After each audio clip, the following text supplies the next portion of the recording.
Hujambo wewe mpenzi mtazamaji na mfuatiliaji wa redio yetu hii pendwa. Karibu sana kwenye kipindi hichi cha asubuhi, na tunayo furaha kubwa kuwa pamoja nawe ili kukupasha habari kwa muda wenye kufaa, pia habari zenye kuhakikishwa.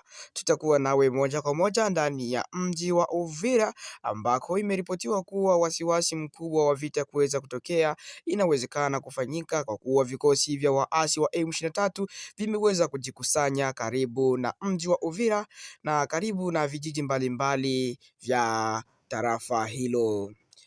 Tahadhari ya kiusalama imetolewa tariki 28 Aprili mwaka huu mashariki mwa Jamhuri ya Kidemokrasia ya Kongo, ikionyesha kuwa hatari ya mashambulizi ya ghafla inaweza kutokea kwa waasi wa muungano wa M23. Kwa mujibu wa taarifa zilizopatikana kutokana na vyanzo vya eneo hilo, kikundi cha kujihami kiitwacho FDCO kimeripoti kuona mienendo ya wanajeshi katika vijiji vya Magunda na Ruminuko vilivyo eneo la Mwenga, takriban kilomita 60 kutoka mji wa Uvira. Maeneo hayo yanatajwa kutumika kama sehemu ya kukusanyika kwa wapiganaji wa muungano unaodaiwa kujumuisha M23, RDF, Tabara pamoja na wanamgambo wa Twirwaneho.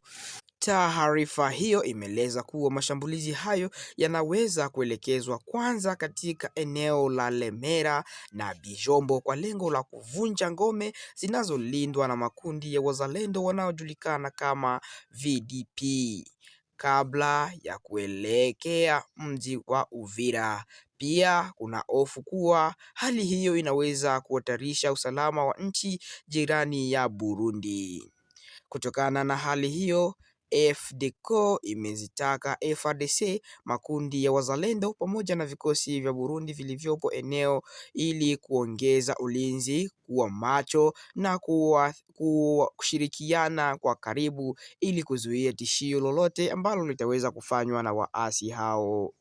Viongozi wa kijeshi wameonya kuwa raia wa maeneo ya Uvira na miji mingine mbalimbali wanapaswa kuwa katika hatari ikiwa mashambulizi hayo yatazuka. Wananchi hao wametakiwa kubaki watulivu, kuchukua tahadhari na kutoa taarifa kwa vyombo vya usalama kuhusu mienendo yoyote yatakayotiliwa shaka katika eneo hizo ambazo vita inaweza kutokea saa yoyote, kwa kuwa vikosi hivyo vimeweza kujipanga upya ili kushambulia. Tuzungumzie pia upigwaji maarufu wa kinywaji cha Power Plus maarufu kama Mtu Rouge ambacho kimepigwa marufuku katika nchi ya Jamhuri ya Kidemokrasia ya Kongo. Kinywaji hicho kinaitwa kwenye maeneo ya mashariki kuwa ni Asili Power. Serikali ya Jamhuri ya Kidemokrasia ya Kongo imepiga marufuku biashara ya matumizi ya kinywaji kinachoitwa Power Plus kinachojulikana pia kama Mtu Rouge katika maeneo yote ya nchi ya Jamhuri ya Kidemokrasia ya Kongo. Hatua hiyo imechukuliwa na Tume ya Ushindani KOMKO kwa kushirikiana na mamlaka ya udhibiti wa dawa na bidhaa za kifamasi. Baada ya kuwepo kwa wasiwasi kuhusu uwepo wa kemikali zisizoruhusiwa na hatari ndani ya kinywaji hicho, wameweza kukifungia na kusema kisiweze kuuzwa wala kutumiwa. Kwa mujibu wa taarifa rasmi, bidhaa hiyo imekutwa kuwa na sildenafil, dawa ambayo kawaida hutumika kwa matatizo ya nguvu za kiume na haikupaswa kuwekwa ndani ya kinywaji cha kawaida. Mamlaka zimeonyesha kuwa matumizi ya bidhaa hiyo inaweza kusababisha madhara makubwa ya kiafya, hasa matatizo ya moyo ambayo yanaweza hata kusababisha kifo.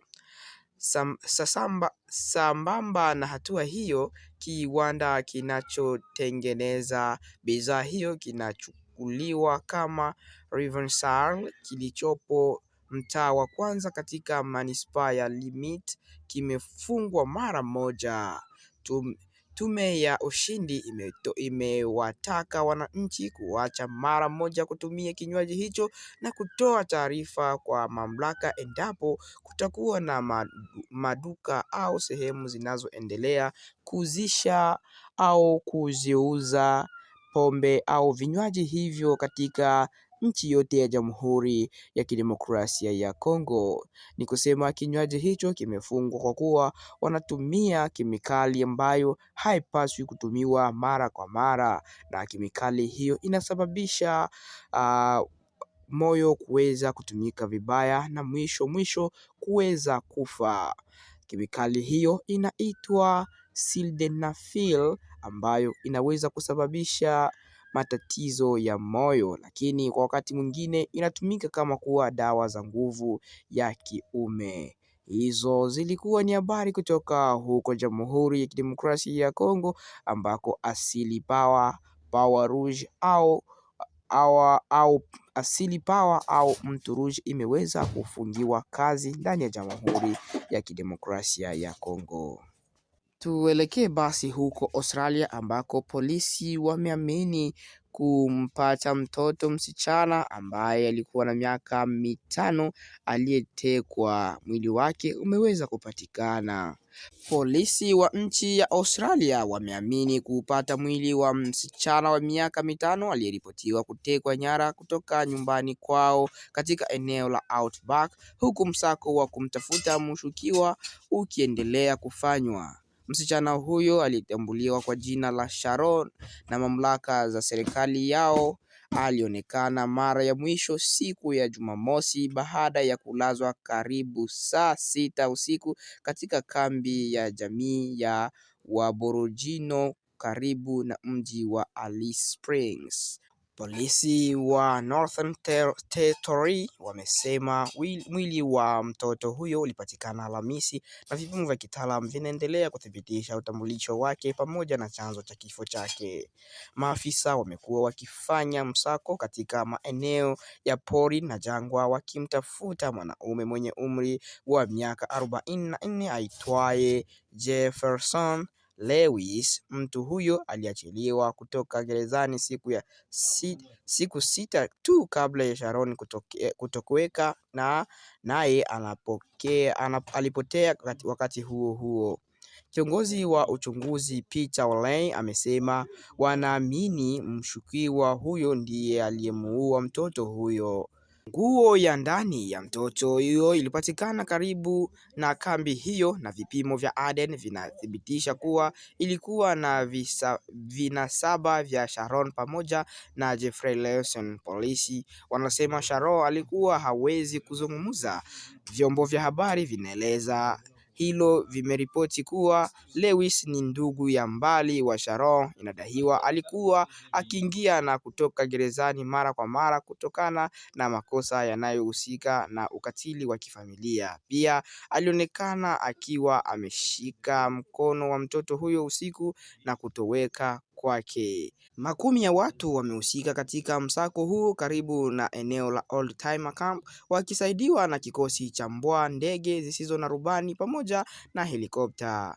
Wachambuzi wanaamini Lewis amesaidiwa kujificha kwani hana simu, akaunti ya benki wala gari. Polisi wametoa wito kwa yeyote mwenye taarifa kusaidia uchunguzi huu.